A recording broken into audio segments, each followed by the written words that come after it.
आपल्या परिसरातील ताज्या घडामोडी यूट्यूबवर पाहण्यासाठी बाळकडू टीव्ही मराठीला सबस्क्राईब करा। तसेच नवीन व्हिडिओची नोटिफिकेशन मिळवण्यासाठी बेल आयकॉनवर क्लिक करा आणि राहा सतत अपडेट। भिवंडी कोण गावातील टीईटी पेपरफुटी प्रकरणात आतापर्यंत एकूण 12 जणांना अटक करण्यात आली आहे। यापूर्वी अटकेतील आरोपी पवन यादव आणि हरिओम सिंग या दोघांना जुलै 13 पर्यंत पोलीस कोठडी सुनावण्यात आली होती, तर इतर 10 आरोपींना याआधीच न्यायालयीन कोठडी देण्यात आली होती। दरम्यान या दोन्ही आरोपींना काल भिवंडी येथील एस घोडके यांच्या न्यायालयासमोर हजर करण्यात आले। कोर्टाने दोघांची पोलीस कोठडी संपल्याने आता त्यांना जुलै 24 पर्यंत न्यायालयीन कोठडी सुनावली आहे। त्यामुळे आता या संपूर्ण टीईटी पेपरफुटी प्रकरणातील सर्व 12 आरोपी न्यायालयीन कोठडीत आहेत।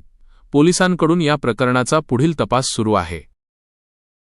आज टीईटी प्रकरणामध्ये 281/26 जो कोणगावचा सीआर दाखल आहे टीईटीच्या संदर्भात, याच्यामध्ये जवळजवळ आजपर्यंत 12 जणांना न्यायालयीन कोठडीचा आदेश झालेला आहे।